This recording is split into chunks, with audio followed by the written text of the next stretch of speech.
The camera whirred steadily as Flight Lieutenant Adrian Warburton's modified Spitfire sliced through the clouds at 25,000 feet over the Mediterranean. March 18, 1943. His orders were crystal clear: photograph the German supply convoy moving through the Strait of Sicily and return to Malta. No engagement, no heroics, just pictures. Intelligence needed those photographs desperately. Allied command was planning a major offensive, and they had to know exactly what the Germans were shipping to North Africa. Warburton's Spitfire PR Mk4 was specially built for this mission, stripped of armor and most weaponry to maximize speed and range. The aircraft carried only 2.303 Browning machine guns, barely enough for self-defense, and 8 high-resolution cameras mounted in the fuselage and wings. Photo reconnaissance pilots operated under strict protocols. They were too valuable to risk in combat. Their modified aircraft were too rare to lose in dogfights. The intelligence they gathered was too critical to gamble on aerial duels. See the target, photograph it, run home, that was the job. But as Warburton descended through 20,000 feet to get clear shots of the convoy below, he spotted something that changed everything. 12 Messerschmitt Bf 109s were climbing hard toward him, their distinctive silhouettes unmistakable against the blue Mediterranean sky. They'd been escorting the convoy, and now they'd seen him. Worse, they were positioning themselves between Warburton and Malta, between him and home. The standard procedure was simple: run. The Spitfire PR Mk4 was faster than nearly anything in the sky. Without armor and extra weapons, it could outrun most interceptors, especially at high altitude. Warburton could push the throttle forward, climb higher, and leave the Messerschmitts behind. But running meant abandoning the mission. Without those photographs, the convoy would slip through undetected.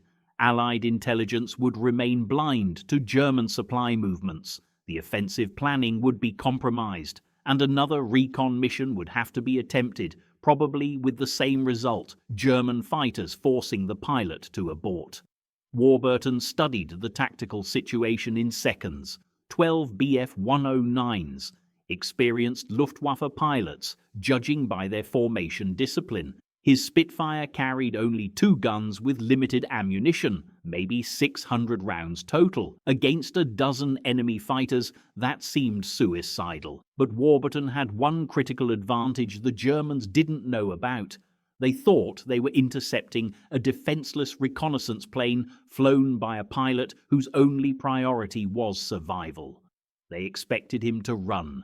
They were positioning themselves for an easy chase, not a fight. Before we continue, I'd love to know where you're watching from and if you've heard of Adrian Warburton, one of the most decorated reconnaissance pilots of World War II. Drop a comment below and let me know what you think about pilots who break their orders. Adrian Warburton wasn't a typical RAF officer. At 24 years old, he'd already earned a reputation as the most aggressive recon pilot in the Mediterranean theater. He'd flown over 300 reconnaissance missions, been shot down twice, crash-landed 4 times, and kept coming back. Other pilots called him reckless. His commanders called him invaluable. The Germans had a $5,000 bounty on his head, the highest price on any reconnaissance pilot in the theater. What made Warburton dangerous wasn't just his flying skill. It was his complete disregard for standard procedure when the situation demanded it. He'd been court-martialed once for unauthorized low-level attacks on German positions during what should have been routine photo runs. He'd been grounded twice for insubordination, and he'd been promoted 3 times for extraordinary results that no other pilot could achieve. His Spitfire might have been stripped for reconnaissance, but Warburton had insisted on keeping those 2 machine guns. Most PR pilots removed all weapons to save weight.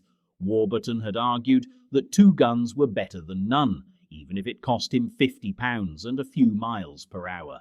His squadron commander had reluctantly agreed, probably expecting Warburton would find some way to use them.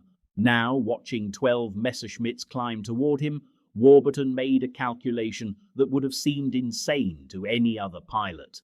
The Bf-109s were spreading out, forming an interception line to cut off his escape routes. They were confident, overconfident. They thought this would be a simple kill. Warburton clicked off the safety on his two guns and rolled the Spitfire inverted. The dive took the Germans completely by surprise. Reconnaissance pilots didn't attack, they ran. That was the rule, but Warburton came screaming down at over 450 mph, diving straight into the center of the German formation. The lead Bf-109 never saw him coming. Warburton opened fire at 300 yards, a long shot, but his deflection was perfect. Tracers walked across the Messerschmitt's canopy and engine cowling. Pieces of metal tore away. White smoke erupted from the engine. The Bf-109 rolled onto its back and fell away, trailing fire. 1 down, 11 to go. The formation scattered in confusion. German pilots broke in all directions, trying to figure out what had just happened. In that moment of chaos, Warburton pulled up hard, bleeding speed in a vertical climb that brought him above the formation again. He'd learned this tactic from studying German fighter tactics. The Bf-109 was faster in a dive and had better firepower, but the Spitfire could outturn it and had a slight edge in climb rate at high altitude. Warburton wasn't trying to dogfight 12 aircraft simultaneously. He was using superior positioning and surprise to engage them one at a time. A second Bf-109 climbed after him, the pilot probably enraged by seeing his wingman shot down by a reconnaissance plane. Bad decision. The German pilot was fixated on revenge, not tactics. Warburton let him close to 200 yards, then snap rolled right and pulled the Spitfire into a climbing spiral. The Messerschmitt tried to follow, but couldn't match the turn radius. Warburton reversed, dropping in behind the German fighter. One quick burst, ammunition was precious, and the Bf-109's tail section disintegrated. The aircraft tumbled out of control, the pilot bailing out seconds later. 2 down, 10 to go. The remaining Germans were reorganizing now, their initial shock wearing off. They were professional pilots, and they were angry. Warburton heard radio chatter in German. They were coordinating an attack. He didn't speak German, but he understood the tone. They were going to swarm him. This was the critical moment. Against 10 fighters working together, even the most skilled pilot couldn't survive for long.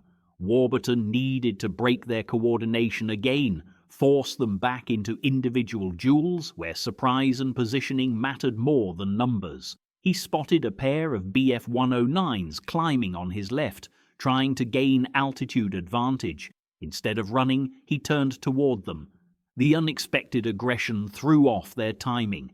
They expected him to evade, not attack. Warburton fired a long burst at the lead aircraft, longer than he should have, eating up precious ammunition, but the result was worth it. The Bf-109 exploded in a brilliant fireball as rounds found its fuel tank. 3 down, 9 to go. The wingman broke hard right, diving away. Warburton didn't chase. Chasing was how you got killed when outnumbered. Stay fast, stay high, control the engagement. But now his ammunition was running critically low. He had maybe 150 rounds left.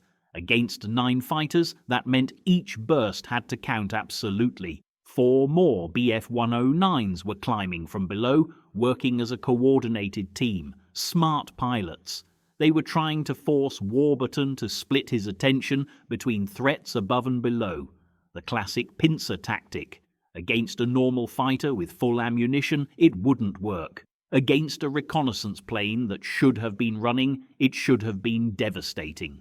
Warburton calculated angles and closure rates in his head. The lower group would reach firing position first. He had maybe 10 seconds. He pushed the nose down, diving toward the lower group at maximum speed. The Germans expected him to pull up and evade. He didn't. At 400 yards, he opened fire on the lead Bf-109. Short burst, pure deflection shooting. The Messerschmitt's engine exploded, and the aircraft snap-rolled left, colliding with its wingman. Both aircraft tumbled from the sky in a twisted mass of metal. 5 down, 7 to go. But Warburton's attack run had bled off his speed. The higher group of Bf 109s was diving on him now, and he was too slow to outrun them. He could hear the rattle of their 20mm cannons opening fire. Tracers streaked past his canopy. Something hit his left wing with a sharp crack, probably 7.92mm machine gun. Fire, but nothing critical. He yanked the Spitfire into a violent spiral, pulling G-forces that greyed his vision. The Bf 109s overshot, their higher speed working against them. Warburton reversed, climbing again, gaining back the altitude he'd lost. A single Messerschmitt pilot stayed with him, matching his climb. Good pilot, persistent, dangerous. Warburton watched him in his mirror, calculating. The German was gaining slowly, his Bf 109's engine giving him just enough extra power to close the gap. At 100 yards, the German opened fire. Cannon shells punched holes through Warburton's tail section. His aircraft shuddered, warning lights flickered, but he held steady, waiting. 50 yards. The German was confident now. Easy kill. Warburton chopped the throttle completely and deployed his flaps. The Spitfire decelerated violently. The Bf 109 shot past him like it had been catapulted, the German pilot surprised by the sudden change. For 2 seconds, Warburton had a perfect no-deflection shot. He fired his remaining ammunition, everything left, in one long burst. The Messerschmitt came apart under the sustained fire. Wings folded, fuselage broke. The pilot never got out. 6 down, 6 to go, and Warburton's guns were empty. The remaining 6 Bf 109s regrouped, circling below him. They'd realized what happened. No return fire. The reconnaissance plane was out of ammunition. Now it was just a matter of time. They spread out, preparing for a coordinated attack that Warburton couldn't defend against. But he wasn't defenseless. Not completely. Warburton still had speed, altitude, and the most important weapon any pilot possesses: situational awareness and tactical thinking. He also had something the Germans didn't know about. His cameras were still running, and he'd just remembered something from his briefing. The convoy below was approaching an area where British submarines were patrolling. If Warburton could lead the Bf 109s low enough, close enough to the convoy, the German fighters would have to worry about their own anti-aircraft fire. The convoy gunners were trigger-happy. Warburton had read reports of German fighters being fired on by their own ships when combat got too close. It was a gamble, but so was everything else about this mission. He rolled inverted and dove straight down towards the convoy. Maximum speed. The altimeter unwound rapidly, 20,000 feet, 15,000, 10,000. The Bf 109s followed, sensing an easy kill. They were closing in, preparing to fire. At 5,000 feet, Warburton levelled off, flying straight towards the convoy at wave-top height. The German ships spotted the incoming aircraft and did exactly what he'd hoped. They opened fire indiscriminately. The sky filled with flak. Black bursts of 80mm shells exploded around the diving Messerschmitts. Lighter 20mm tracers filled the air in deadly streams. The German fighters scattered, breaking off their attack to avoid their own anti-aircraft fire. Warburton threaded through the flak, flying between the ships at 300 feet. Insane, suicidal. But the convoy gunners were tracking the higher Bf 109s, not the single low-flying aircraft. He cleared the convoy and turned hard left, skimming the waves. Behind him, the flak barrage continued. He watched in his mirror as one Bf 109 flew straight into a burst of 88mm fire. The aircraft disintegrated. Another was hit by 20mm fire, smoking badly, limping away from the fight. 7 down, 4 to go. The remaining 4 Messerschmitts had had enough. They'd lost more than half their formation to a single reconnaissance plane. Their fuel was getting low after the extended combat, and their quarry was still alive, still flying, heading for home. They broke off the engagement, turning back towards Sicily. Warburton kept the Spitfire low, hugging the waves until he was certain they weren't following. Then he climbed slowly, nursing the damaged aircraft back toward Malta. The left wing had multiple holes, the tail section was shredded, oil pressure was dropping slowly, but the engine was still running and the controls still responded, and critically, the cameras were intact. They'd been recording the entire engagement. When Warburton landed at Lucca airfield in Malta, his Spitfire looked like it had flown through a shredding machine. Ground crews counted 47 bullet and cannon holes. The intelligence officer demanded to know why he'd returned with combat damage from a reconnaissance mission. Warburton's response was simple. Ran into some Messerschmitts. They objected to being photographed. When the camera footage was developed, intelligence officers couldn't believe what they were seeing. The photographs showed the convoy in perfect detail, exactly what they'd asked for, but they also showed the engagement. The gun camera footage, recorded automatically whenever Warburton fired, documented 6 confirmed kills. The mission cameras running throughout the flight captured 2 more Bf-109s colliding after Warburton's attack, and another being destroyed by friendly flak. 9 confirmed kills, 2 probables from aircraft damaged and fleeing, plus the complete reconnaissance photographs of the convoy that had started the whole mission. The intelligence value alone was enormous, but the psychological impact was even greater. Warburton had engaged 12 Luftwaffe fighters and survived. He'd shot down 6 personally, caused 2 more to collide, and led another into friendly fire. He'd completed his photographic mission despite the engagement, and he'd brought back damaged aircraft and gun camera footage proving every claim. The story spread through both Allied and German air forces. Luftwaffe pilots started treating RAF reconnaissance Spitfires with considerably more respect. They couldn't know which unarmed photoplane might actually be carrying guns and piloted by someone crazy enough to use them. The RAF had a different problem. Warburton had directly disobeyed orders again. He'd engaged when explicitly told not to. He'd risked a valuable aircraft and an irreplaceable pilot. By every rule and regulation, he deserved discipline. Instead, they gave him the Distinguished Service Order. His citation praised extraordinary courage and exceptional skill in aerial combat while completing a vital reconnaissance mission under extreme circumstances. The citation didn't mention that he'd broken orders. It didn't need to.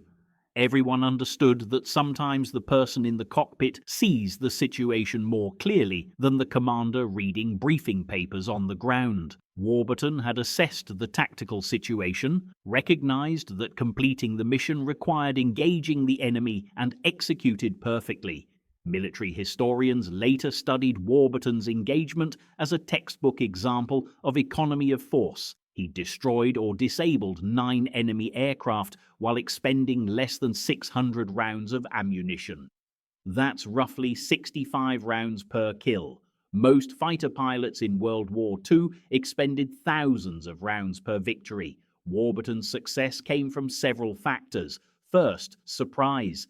The Germans expected a reconnaissance plane to run, not fight. That surprise gave him first kill advantage. Second, tactics. He fought vertically, using altitude and energy management instead of trying to outturn the Bf-129s. Third, ammunition discipline. With limited rounds, every burst had to be precisely aimed. Fourth, tactical thinking. When ammunition ran out, he used terrain and enemy defenses to continue degrading enemy capability. But perhaps most importantly, Warburton understood his real mission. He wasn't ordered to take photographs and avoid combat. He was ordered to gather intelligence to support Allied operations.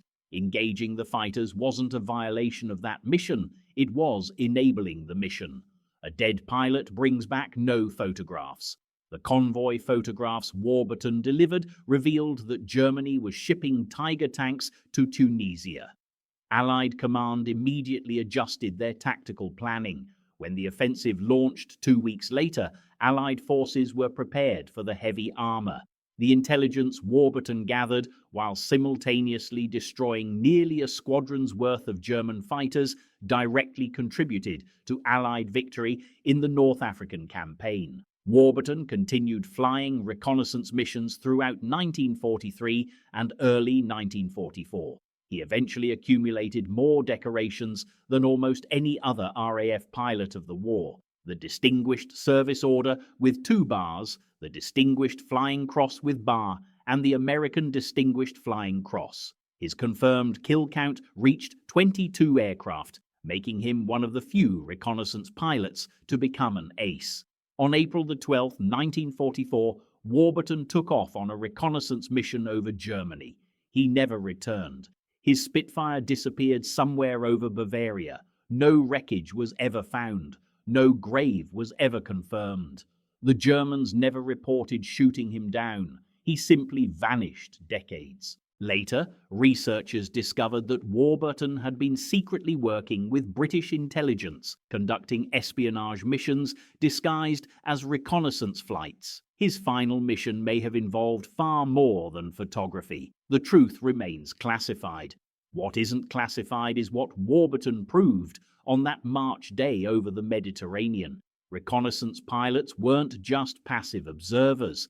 When circumstances demanded it, when the tactical situation required engagement, they could fight with devastating effectiveness.